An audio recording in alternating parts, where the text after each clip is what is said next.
तर मुंबईतील अंधेरी भागामध्ये एका घरातील टॉयलेटच्या फ्लश टँकमध्ये शेकडो मतदान ओळखपत्र सापडल्याचा व्हिडिओ आता व्हायरल होतोय। यामुळेच खळबळ उडाली आहे। ही सर्व मतदान ओळखपत्र कोरी आहेत। ही ओळखपत्र इथं कशी काय आली याचा शोध सध्या घेतला जातोय। ही मोठी बातमी आपण आत्ताच्या क्षणाची पाहतोय। सर्व मतदान ओळखपत्र कोरी आहेत। टॉयलेट फ्लश टँकमध्ये मतदान ओळखपत्र आढळले आहेत।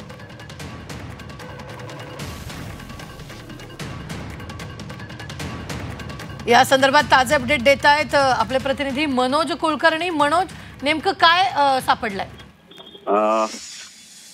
अंधेरीतला हा भाग आहे, त्या भागातलं हे घर आहे आणि त्या घरातलं जे टॉयलेट आहे त्याचा फ्लॅश टँक जो आहे त्या फ्लॅश टँक मध्ये हे सगळे मतदान ओळखपत्र जे आहेत ते यामध्ये सापडलेले पाहायला मिळत आहेत। आज सकाळपासून हा व्हिडिओ जो आहे तो समाज माध्यमावर व्हायरल होत असल्याचं पाहायला मिळते आहे। हे सगळे जे आय कार्डचं ओळखपत्र जे आहेत त्या ओळखपत्र ते गठ्ठाच असल्याचं या ठिकाणी पाहायला मिळते आहे। नेमकं हे घर कुठलं आहे, कोणासाठी हे तयार करण्यात आलेले होते, आता याची चौकशी निवडणूक आयोग असेल किंवा मुंबई पोलीस असतील याची चौकशी तर करतील। परंतु अशा प्रकारचे हे जे ओळखपत्र आहेत ते नेमके इथे कसे आले आणि नेमका याचा मालक कोण आहे या घराचा, याचा शोध आता पोलीस घेत असल्याची माहिती समोर येत आहे। निश्चितच मनोज, हा व्हिडिओ जेव्हा सगळ्यांच्या समोर आला किंवा व्हायरल झाला त्यावेळेला तुम्ही या सगळ्याची माहिती घेण्याचा प्रयत्न केलाय का? हा व्हिडिओ कुठला आहे, कुठल्या बिल्डिंग मधला, कुठल्या घराचा आहे, नेमकं काय? नेमकं या संदर्भात पोलिसांकडे माहिती घेतली असता अद्याप आम्हाला सुद्धा हा व्हिडिओ आणि बातम्या ऐकायला मिळालेल्या आहेत, पाहायला मिळालेल्या आहेत, माहिती मिळालेली आहे आणि याचा शोध आम्ही घेत असल्याचं पोलिसांकडनं सांगण्यात येत आहे। परंतु नेमका आता कुठल्या भागातला तो ते जे घर आहे ते शोधायचा प्रयत्न करतोय, त्याचबरोबर कुठल्या समाज माध्यमावरून हा व्हिडिओ व्हायरल झालेला आहे, या सगळ्या गोष्टींचा तपास करणार असल्याचं पोलिसांकडून सांगण्यात आलेलं आहे। या संदर्भात पोलिसांशी तुमचं काही बोलणं झालंय का? काय म्हणजे पोलिसांनी काय कारवाई सुरू केली या सगळ्यावर? नेमका हा व्हिडिओ जिथून ज्या ठिकाणावरून व्हायरल झाला आहे त्याचा शोध घेण्याचा प्रयत्न पोलीस करत असल्याचं सांगितलेलं आहे। परंतु समाज माध्यमावर जो हा व्हिडिओ आलेला आहे तो नेमका कुठून आलेला आहे याचा सुद्धा शोध घेणार असल्याचं पोलिसांनी सांगितलेलं आहे।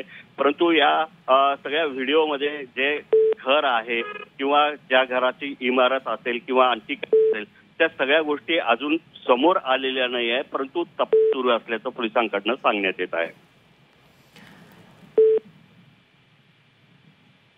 निश्चितच तरी मनोज, या व्हिडिओमध्ये आपण पाहतोय मोठ्या प्रमाणात ही ओळखपत्र पाहायला मिळत आहेत, तरी अंदाज किती ओळखपत्र असावेत? अगदी बरोबर आहे। हे जे व्हिडिओ मध्ये दिसते आहे त्यामध्ये निश्चित अगदी अगदी अगदी मनोज, काही मिनिटांसाठी थांबवते। किशोरी पेडणेकर आपल्या बरोबर जोडल्या गेलेल्या आहेत। किशोरीताई, एका घरात टॉयलेटच्या फ्लश मध्ये मोठ्या प्रमाणात मतदान ओळखपत्र आढळली आहेत। मुळात ही आली कुठून, कोणी टाकली, कशी टाकली ह्याची आता कसून चौकशी व्हायला पाहिजे। कारण ज्या स्तंभावर हा संपूर्ण देश उभा आहे, लोकशाहीच्या स्तंभामध्ये निवडणूक ही मोठी प्रक्रिया आहे। त्या प्रक्रियाला जर कोण छेद देत असतील आणि वाटेल त्या मार्गाने आम्ही निवडून येऊ आणि आम्हाला पाहिजे तसा राज करू, तर या गोष्टीला सगळ्या जनतेकडून आणि पक्षीय म्हणून आमचा विरोधच आहे आणि त्यासाठी आम्ही अलर्ट आहोत।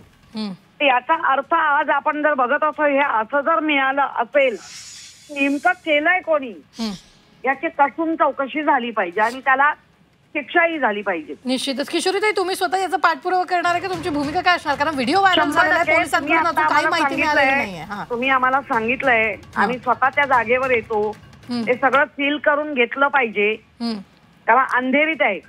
आता काही लोकांना आम्ही सांगतो आमच्या पण पूर्ण सील करा आणि थोडं आपलंही म्हणजे तुम्ही आज दाखवताय, तुम्हाला कुठेतरी माहिती मिळाली त्यामुळे तुम्ही दाखवताय, हे चांगलं केलं। उलट चॅनलवाले आज जागृत झाले, ना कळतंय की ह्या गदा सगळ्या लोकांच्या वैयक्तिक ह्याच्यावर येत चाललेले आहेत।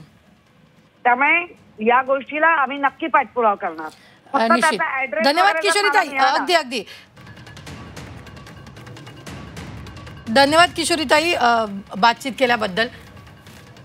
अविनाश अभ्यंकर आपल्या बरोबर जोडले गेलेले आहेत. अविनाशजी, अंधेरीतल्या एका घरात अशी माहिती आहे की टॉयलेटच्या फ्लशमध्ये मोठ्या प्रमाणात ओळखपत्र सापडले, तसा व्हिडिओ व्हायरल होतोय. पोलिसांशी अधिकृत माहिती घेतली असता कुठलीही माहिती मिळालेली नाहीये की ते कोणाचं घर आहे, कोणाचं म्हणजे नेमकं ते कुठला व्यक्ती तिथे राहतो आणि हे सगळं कसं घडलं. कसं आहे, आपण म्हणताय ही जर बातमी खरी असेल आणि टॉयलेटच्या काय फ्लशमध्ये जर काय ओळखपत्र मिळत असतील तर ही खरंच अतिशय गंभीर घटना आहे. त्याची अत्यंत सखोल चौकशी झाली पाहिजे. मनसे तर यामध्ये लक्ष घालेलच 100%. म्हणजे राजसाहेब ठाकरे जे म्हणतात, म्हणजे आम्ही जे याद्यांच्या गोळापासून जी सुरुवात केलेली आहे ती आता ह्या टॉयलेटच्या फ्लश पर्यंत जाऊन पोहोचलेली आहे. कळलं का? त्यामुळे नक्की कळत नाही की कुठल्या प्रकारच्या युक्त्या आणि आयुध वापरली जात आहेत. जर आपण म्हणता ही बातमी खरी असेल तर. परंतु एक गोष्ट नक्की, आता तो कुठे आहे, काय, अंधेरीला कुठल्या भागात आहे, आम्ही नक्कीच आमच्या पदाधिकाऱ्यांना सांगू. आपण जर मला सांगू शकलात अंधेरी पूर्वला आहे का पश्चिमला आहे तर पुढच्या तासाभरात आमचे पदाधिकारी, आमचे प्रतिनिधी सुद्धा या सगळ्यांची माहिती घेत आहेत. अविनाशजी, तुम्हाला जर काही कळलं तर नक्कीच कळवलं जाईल. खूप खूप धन्यवाद. अविनाश अभ्यंकर, मनसेचे नेते, आपल्या बरोबर जोडले गेले होते. मनोज, आपले प्रतिनिधी आपल्या सोबत होते. मनोज, खूप खूप धन्यवाद ताजे अपडेट देण्यासाठी. आम्ही वेळोवेळी तुमच्याकडून या संदर्भातले ताजे अपडेट घेत राहणार आहोत.